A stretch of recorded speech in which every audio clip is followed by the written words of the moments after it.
to live, and I think that some of you will catch this when you catch this. So I'm just going to actually I was going to do another blog post as a sequel, but let me just share this for a second.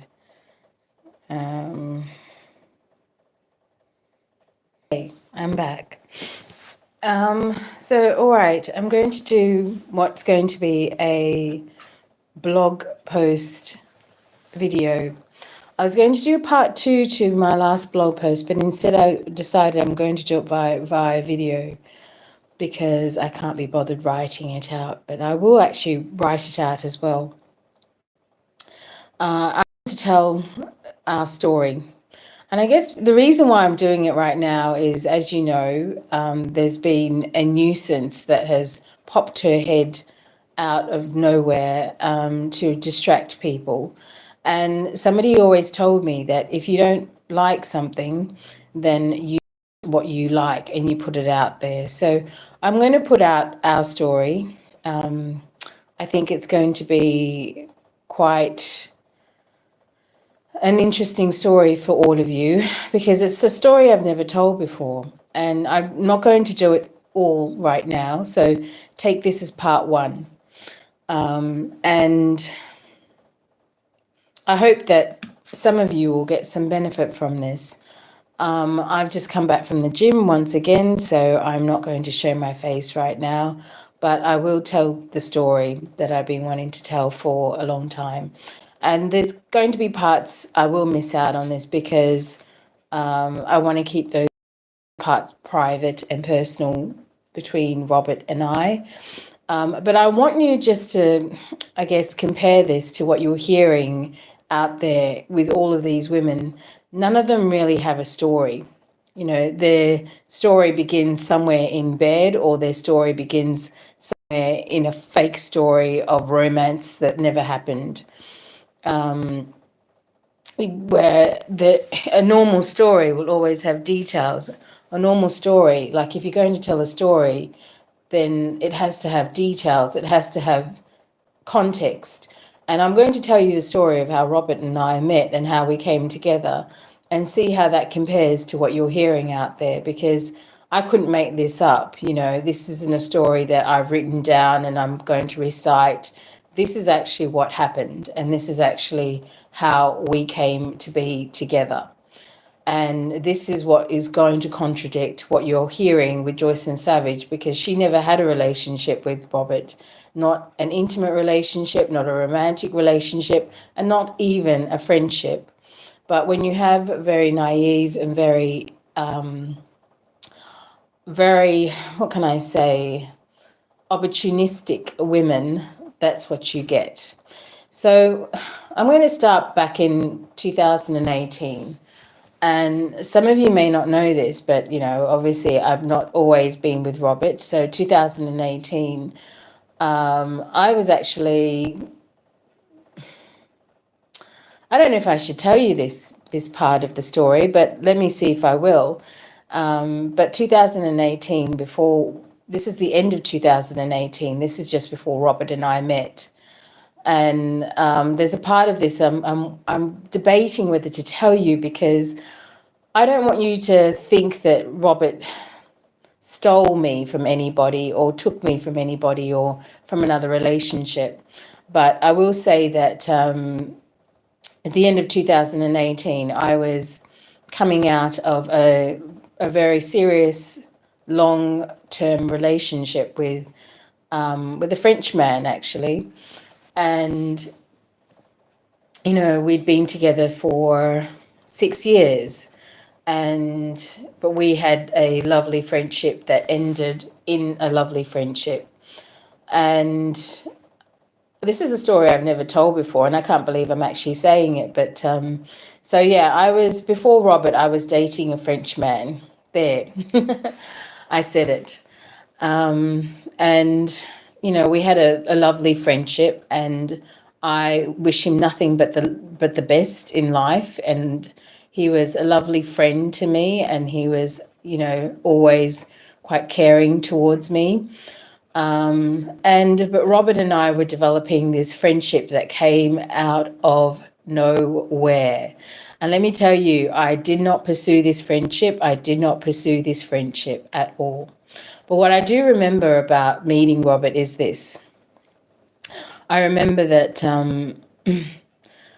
I was in a really funny time in my life where I was just in between and really didn't know what was the next stage for me. Like, I knew that this relationship with my ex was over and we had nowhere else to go. We weren't getting married, and that to me needs to be the ultimate, I guess, goal, the end goal.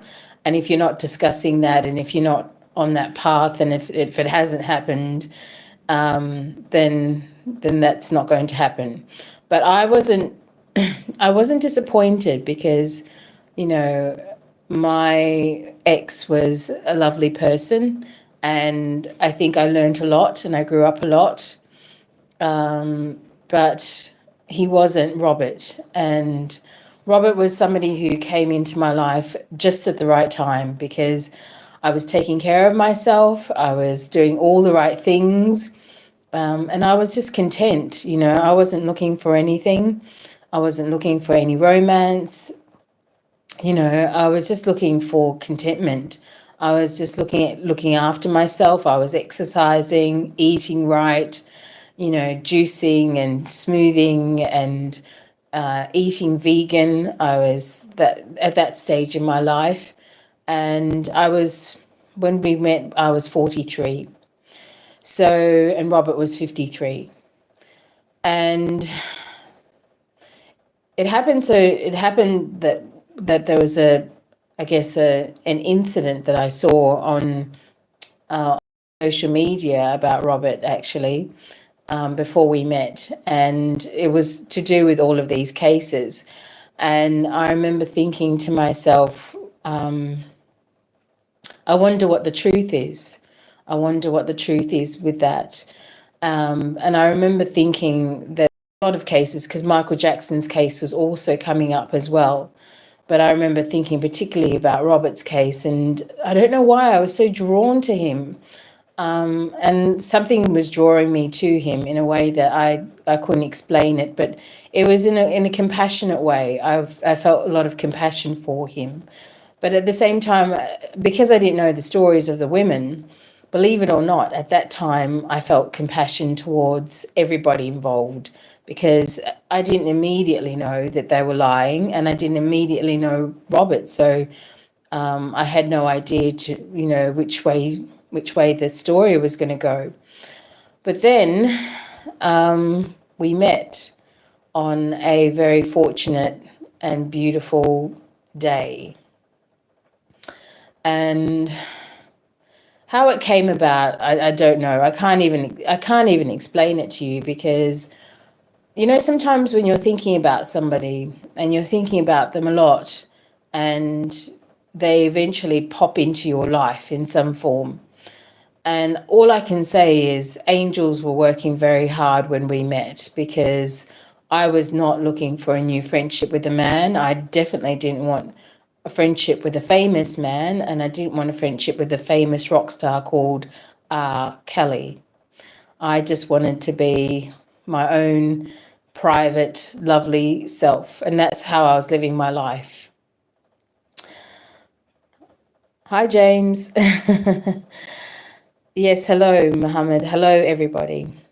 So I was living my life quite independently, and then one day I met him, and it was one of those really strange occurrences where, because all of these cases were coming up, I didn't have any judgment towards him at all. I didn't have any conclusions. I had no idea about who was right or wrong at the beginning of this.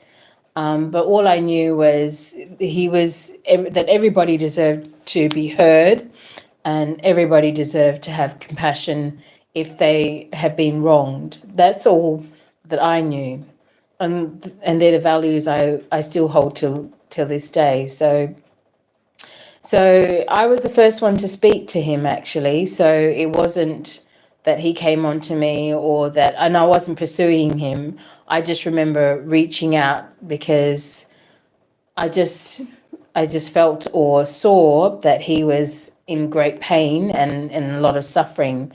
And I remember just saying something very simple. And the words were, anybody can heal. And that's what I told him. I said, anybody can heal. And I didn't even know what that meant, to be honest with you. I think what I was trying to say is that no matter what he's been through, he can find healing. And I wanted to say anyone who can heal through God. But what ended up coming out was anybody can heal. And I think I took him by surprise because he wasn't expecting it. He wasn't expecting it, not from a woman like me anyway, because I think Robert was always used to a certain caliber of women coming on to him. And I wasn't coming on to him, but I wasn't even trying to strike up a conversation. I was just trying to console. And I don't even know why I was trying to console, because I didn't even know the story. But that started a series of interactions with him, where I started to get to know him. And it was quite bizarre because I've been, all my life, I've been somebody who's veered away from fame and veered away from anyone famous. So I think that it was quite surprising for me to even strike up a conversation with somebody as famous as RKelly. But I didn't see him as RKelly. I just saw him as Robert Sylvester Kelly, as a man who had lived this amazing life. I actually thought in my head, I wondered what his secret was with his music. I have to say that, like, in terms of music, I've always been obsessed with music. So in my head, I was thinking, what if I could ask Michael Jackson or an R. Kelly, what is their secret? Like, how do they make such beautiful music? Like, what is it? And I was so inquisitive about that. And I remember just wanting to know him for that predominantly, but also because I wanted to know whether these stories were true about him, whether his character was as they said it was. And I was really surprised. I shocked myself. I shocked him. I think when one day I just came out and said that I thought he was really beautiful. And that is still how I feel about him. I think he's a very beautiful man. And that's exactly what I was thinking. I was thinking I couldn't believe that people would say such horrible, evil things about him. Like, and this is after a number of weeks of getting to know him, and this is like, hanging out. He calls it kicking it. But, where I come from, we call it hanging out, which is just where you just hang out. We're mostly listening to music, and also sermons as well, because he was going through a hell of a lot. And so there was a lot of sermon watching, and there was a lot of listening to music. And people might say, oh, yeah, of course, anybody would say you were listening to music. But that's literally, we both share that obsession. So I was sharing a lot of music that I loved and introducing him to a lot of new music that he'd never heard about. And I think I was trying to not impress him, but trying to figure out what he loved, what, kind of floated his boat, like when it came to music. So we'd listen to a lot of music, and and we'd watch a lot of like sermons, and like there was a lot of spiritual dialogue going on, a lot of spiritual conversation. But in my head, I was not available. So I wasn't thinking that I was going to date RKelly. I wasn't thinking that I even wanted to date RKelly. In fact, I had said to him very clearly that we could only ever be friends.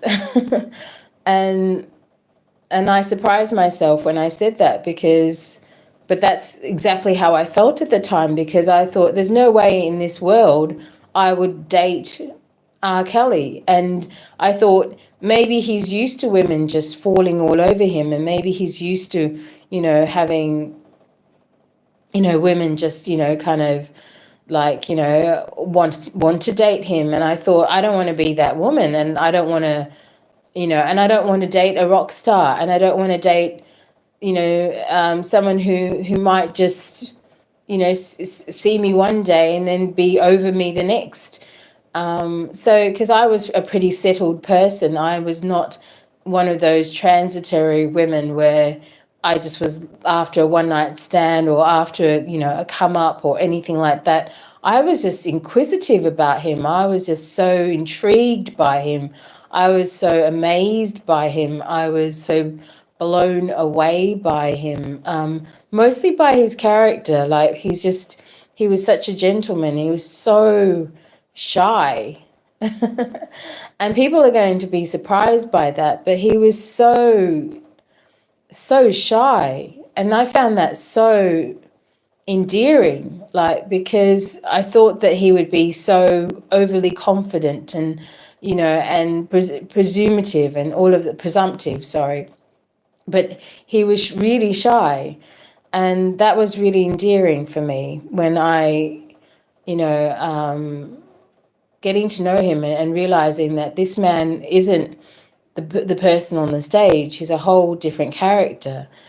And so this is going to be part one, because I've actually got to go somewhere, but I want to continue this conversation. I just wanted to drop in and I guess give you some intriguing, introduction into how we met, because I want you to be able to compare it to what you're hearing out there, because none of these women have a story like mine. None of these women actually met him. Does that make sense to you? When I mean, even the ones that had a relationship with him, there was no meeting. There was just a stalking, and then there was a a sexual interaction, but there was no meeting, there was no friendship.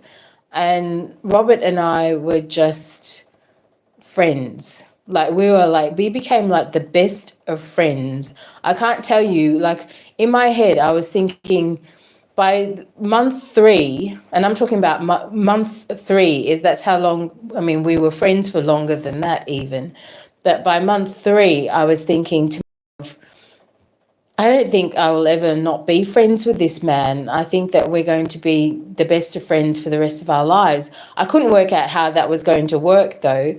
And in a way, I didn't see myself as available. So I didn't see myself as a woman who was available to him. And I felt quite safe in that, even though I wasn't technically in my relationship anymore.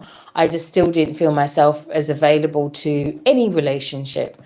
But I will say that, he blew me away, because our friendship was just so magical. It was just so aligned with the stars and with the angels. And I'm going to tell you, like, this one thing before I go. A lot of magical things happened when me and Robert met. And that's how I tell my mum today, this is how I knew there was something special there, because I was in a place where I had told him we could only ever be friends. And I was very serious, because I could feel that he had feelings for me. I knew that he wanted more. I knew that if I said the word, and when I said the word, it would be, it would be all in. He'd be all in. But I wasn't ready for that, because I just thought, I need to know this man. And besides, I thought, I don't want to be just another woman to him, even if, we were to start something. But I remember telling my mum that what made it so special was that there was some weird occurrences that kept happening when we were friends. For example, his music would come on the weirdest times, in the most unusual places. I remember one time, for example, it was my birthday, and there was December, my birthday is in December. And I remember thinking to myself, wondering, how he views birthdays. And I thought, oh, I need to ask him about that next time. Like, what because, some people like birthdays and some people don't like birthdays. And, some people celebrate them, some people don't celebrate them. And I'm one of those people that celebrates them. And I like to celebrate birthdays. So I was wondering in my head, I wonder if he likes birthdays too. And I wonder if, we can celebrate our birthdays in some form together, or I don't know. I was just wondering about him. And so I was wondering about birthdays and what his view about birthdays was. And I remember thinking, making a note to ask him about, how he views birthdays and, and all of that. And I remember as I was thinking that thought, his song called It's Your Birthday came on, and it's I think it's on I can't remember what album it's on now. Maybe somebody can put it in the chat if you know. Remember what album it was on. But it's called It's Your Birthday, and it's the sweetest kind of boppy song, and it just started playing in my ear at that very moment. And I remember thinking to myself, this is just bizarre. And it was literally telling me how, he was describing how, he was making some girl feel really special on her birthday. And it was not the other birthday song, by the way. This was It's Your Birthday. I'm sure it's called It's Your Birthday. If I'm wrong, please excuse me. I'll have to get the exact name of it. But yeah, so that song came immediately playing on, and I remember thinking, okay, this is weird. I literally was thinking about birthdays, thinking about asking him. If you go and listen to the lyrics of that song, it literally answered every question I had in my head about him and birthdays. But it wasn't the first or last time that happened, by the way. It kept happening. Like, I would have a thought, and he would pop into my head, and I'd be wondering something about him. And then immediately a song of his would pop, who would come into my ear, and what I mean by come into my ear, it would start playing. And it would start playing on my phone, and because I'd be doing quite a bit of exercising at that time, and I was doing some working out, and I'd work out at a local park because I like working out outside. And I remember coming back from a park, and the same thing happened. And this just kept happening, where his songs kept coming on immediately after I had a thought about him. But they would be not just songs, they'd be answering a question, or they would be repeating something I said. And I found it as the most, I don't know, magical, but absolutely scary kind of situation, because I just felt like the heavens were opening up and saying to me, look at this man, and mind you, I have to tell you, my heart was already aflutter. My heart was already it was like a dam waiting to break. So it was not I needed a huge amount of persuasion, but we're talking 4 months in now. 3 months, sorry, my birthday was December, so it was 3 months in. And yeah, so I'm going to end it here because there's so much more I want to tell you about our meeting, but I'm going to tell you more about those special weird occurrences and those magical synchronicities that kept happening that made me go, this is something else that's going on here, and I think God is trying to tell me something, and angels are working really hard to get us in some form of relationship. So anyway, I'm going to stop here because I've got to go. But I hope you enjoyed the story so far. If not, too bad. That's the story. And so far. But there's so much more that I want to tell you.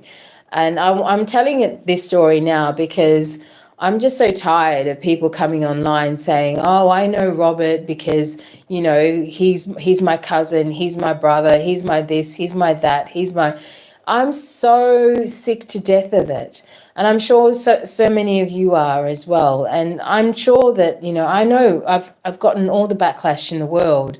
And all I can think of is that there's been a lot of jealousy out there towards me, unfortunately, and there's nothing I can do about that. All I can say is your time will come. If you're not a jealous person, God will bless you with your own love and your own love story. But don't try to take something that's not yours, and you can't anyway.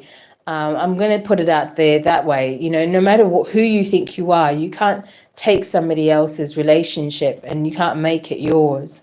And I would never do that to anybody. So, I want to end it here for now. This is part one, and I'm going to come back later and I'll tell you part two of the story of how Robert and I met. I hope that you enjoy it. I do need to go, I've got an appointment, but happy people. Oh, okay. There you go. Thank you, David. Yeah, it's your birthday. I love that song. It's become my favorite song. So if you go and listen to the lyrics of that song, it literally answered my question. But I'm going to pick up a number of other songs that came on randomly when I met him. And I remember thinking something weird is going on here. And I'm really nervous telling this story, by the way, because this is the first time I've actually ever told anybody. So you guys are getting privileged information. Even I have told obviously some members of my family and my close friends, but I have to tell you that you guys are getting privileged information here. So, but I felt that it was time to let the cat out of the bag, because you all need to know what a real relationship is, because there are so many fake relationships out there and there's so many fake associations to the RKelly name. And all I can do is tell you my story and how I met and how we came together. And then you can compare it for yourselves. I don't want any more to convince anybody of anything, and I shouldn't have to. I think that if you're an intelligent person, you will put two and two together. But there is so much more I'm going to get into, and I'm going to put this as part one. And if you are interested in part two, just look out for the live later, and I will tell you more about how we met. But for now, I'm going to leave it there. Thank you all for joining me, and thank you, David, for putting that in the chat. And but go and have a listen to that song. It will remind you of when we first met and what I was going through and what was going through my thoughts. But thank you all again, and I will come back and tell you more of our story.